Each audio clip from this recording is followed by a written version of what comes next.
Eh bien bonsoir à tous les amis, supporters sportrices parisiens, supporters supportrices de Manchester City, supporters supportrices d'autres clubs amoureux, amoureuses du football. Bienvenue à vous. Les amis, j'ai le plaisir de vous retrouver. J'avais promis de faire une petite vidéo maintenant qu'on connaît le vainqueur, l'adversaire du Paris Saint-Germain en demi-finale de Ligue des Champions. Et oui, dans des blesses orageux, nous sommes en demi-finale de Ligue des Champions. Et cette fois-ci avec un parcours, les gars, où il n'y a rien à dire, hein. Un gros parcours. Nous sommes en demi-finale de Ligue des Champions.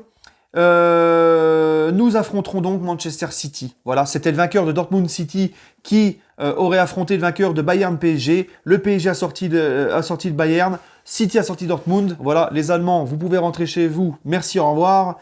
Et là, on aura un duel franco-anglais PSG-Manchester City. Voilà les gars.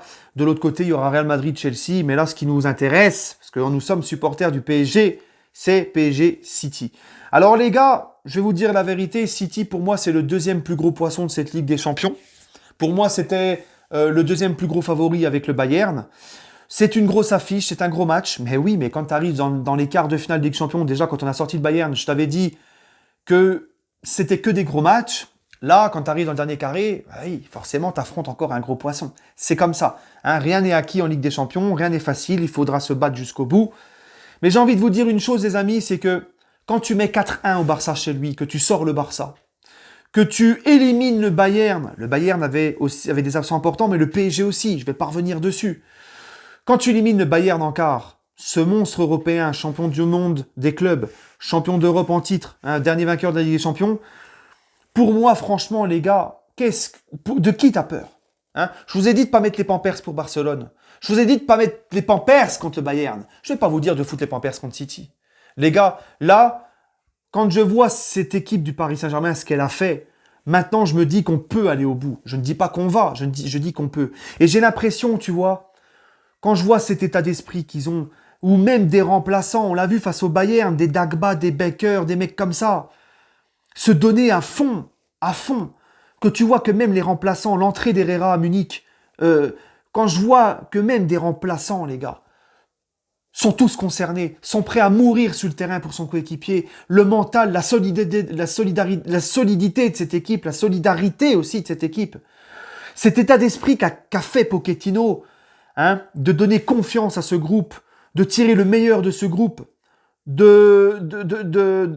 cet état d'esprit, chacun est prêt à mourir pour son coéquipier sur le terrain, les efforts qu'ils ont fait, souffrir ensemble, hein, et n'en déplaise à certains qui malgré ça continuent à chier sur Pochettino et nous dire que c'est pas un bon coach, que c'est pas l'homme de la situation, et l'insulter et tout, n'en déplaise à ces ahuris-là. Hein? Pochettino a su créer quelque chose d'énorme dans ce groupe, leur donner la confiance et être sûr de leur force et une solidarité où tout le monde est concerné. Cette équipe de PSG me fait penser à l'équipe de France 2018. Hein? On souffre, elle souffre, mais par son état d'esprit, tout, ben, elle est capable de renverser des montagnes. Et moi, ça, je vous l'ai toujours dit, le PSG, quand nos joueurs auront compris mentalement que c'est là, mentalement qu'ils seront plus en confiance, qu'ils vont plus se donner, vont pas faire des matchs avec le frein à main, je vous l'ai toujours dit, le PSG est capable de renverser des montagnes. D'accord, les gars? Donc moi, City, j'ai pas envie de te dire qu'on est favori, j'ai pas envie de te dire qu'ils sont favoris, pour moi, c'est du 50-50. Voilà. Manchester City, c'est un monstre aussi. City, c'est l'équipe de Guardiola. C'est des joueurs exceptionnels. Ce sont des grands joueurs aussi sur le terrain. Ce sont des joueurs. C'est une équipe qui a aussi su. C'est une équipe qui a aussi su gommer ses erreurs. C'était souvent la défense, erreur de City. Cette année, ils sont beaucoup mieux en défensivement. Ils sont encore premiers. Là, ils sont premiers de Première Ligue avec 10 points. Ils sont encore partis pour chier sur la Première Ligue. Hein, mis à part l'année dernière avec Liverpool, mais City, depuis qu'il y a Pep, City en général c'est exceptionnel ce qu'ils font en Première Ligue. Hein, donc ils sont premiers de leur championnat, ils sont en demi-finale de Ligue Champions. Alors certes, eux ils ont éliminé Mönchengladbach en huitième et Dortmund en quart. C'est pas le parcours du PSG, Barcelone et Munich, mais ça reste une grosse équipe, les gars. D'accord? Et tu vois, moi je suis serein, je suis confiant. Maintenant j'ai peur de personne et j'espère. Et je pense qu'avec cet état d'esprit-là, on peut aller au bout, et j'espère. Alors attention, je vous dis pas qu'on va y aller, mais je peux me tromper, mais j'ai l'impression que rien ne peut nous arriver, et j'espère ne pas me tromper. Je suis convaincu qu'on peut aller au bout de cette compétition cette année, les gars. Quand t'as sorti le Bayern, quand t'as sorti le Barça, et quand t'as sorti le Bayern avec des backers, des Dagba, des Danilo en défense centrale, franchement, les gars, si t'es pas un minimum positif, Tu le sauras jamais. D'accord? Donc là, les gars, on se doit d'aller au bout. Et quand je vois que le PSG a sorti Manchester des poules, après ce que Manchester nous a fait subir en 2019 avec l'élimination en huitième, quand je vois que le PSG a sorti le Barça après la remontada, quand je vois que le PSG a sorti le Bayern après cette finale où on a été battu 1-0, bah je me dis que là, City, le PSG, à l'image de Manchester, Munich et le Barcelone, le PSG a encore une vengeance à faire. Cette fameuse vengeance cette vengeance de cette fameuse épopée 2016 où Manchester City nous sort des quarts de finale de Ligue des Champions avec, vous savez, le retour, le 3-5-2 de Blanc qui n'a pas du tout marché, qui a capoté complètement. Donc oui, 5 ans plus tard, mais c'est quand même pour moi, encore une fois, une revanche. Donc, revanche contre Manchester, ça a été validé. Revanche contre le Barça, ça a été validé. Revanche contre le Bayern, ça a été validé. Donc là, espérons que cette fois-ci, encore une fois, une nouvelle vengeance, une nouvelle revanche, on va la valider. Voilà les gars. Maintenant, pour faire court, c'est du 50-50 pour moi. Et je suis persuadé que le PSG peut faire quelque chose de grand aussi face à City, tant qu'ils resteront sur cet état d'esprit-là. Voilà.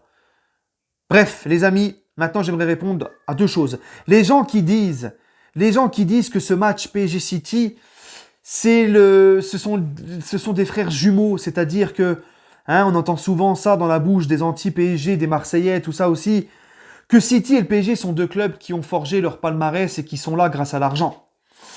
C'est de l'hypocrisie totale de dire ça et c'est de la méconnaissance du football. Parce que Marseille eux-mêmes, en 93, a bâti une grosse équipe comment? En faisant la manche dans les coins de rue? Non, avec un gros budget. Lyon, qui a été en quart de finale des grandes épopées de Lyon sur TF1, la Ligue des Champions dans les années 2000, Lyon qui gagne 7 titres consécutifs, avait le meilleur effectif de France et aussi parce que quoi? Parce que meilleur budget de France, gros budget. Les Manchester United, les Bayern de Munich, les Real, les Juventus, les FC Barcelone, ce sont les plus gros palmarès de leur championnat. Ils font partie des plus gros palmarès en Europe. Ils n'ont pas construit eux aussi leur histoire et leur épopée européenne en allant mendier dans le coin des rues. Non, ça a toujours été des grandes forces, des grandes puissances au niveau du budget, des grandes puissances financières. Donc nous dire que le PSG City se construit grâce à l'argent, c'est de la foutixerie pure et dure, car c'est le cas de tous les grands clubs historiques en Europe. Premièrement. Deuxièmement, ceux qui nous disent que PSG et City, c'est les mêmes, ce sont deux clubs qui n'ont pas d'histoire. Ah là là là là là là, ouvrez des livres. Ouvrez des livres. Parce que le PSG, en 93, va en demi-finale de la Coupe UEFA. Le PSG, en 94, va en demi-finale de la Coupe des Coupes. Le PSG, en 95, va en demi-finale de la Ligue des Champions. Et oui, contre Milan. Le PSG en 96 va en demi-finale, d'accord? Va en finale, de la Coupe des Coupes et remporte la Coupe des Coupes, d'accord? Donc contrairement à City, déjà on a une Coupe d'Europe dans notre palmarès.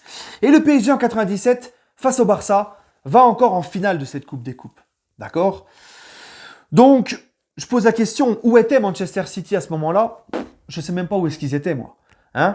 Le PSG a une meilleure histoire que City. Le PSG n'a pas l'histoire du Real, du Bayern et tout, mais le PSG a quand même une histoire avant le Qatar. Et le PSG, excusez-moi, mais a quand même une meilleure histoire que Manchester City en Europe. C'est une vérité. Et à l'heure actuelle, en Ligue des Champions, on a plus de demi-finales et de finales de Ligue des Champions que eux. Donc, arrêtez de nous dire que ce sont nos frères jumeaux. D'accord? Respectez le PSG et ouvrez un petit peu des livres. Sur ce, les amis, donnez-moi votre ressenti en commentaire sur Manchester City. Prenez soin de vous et allez Paris.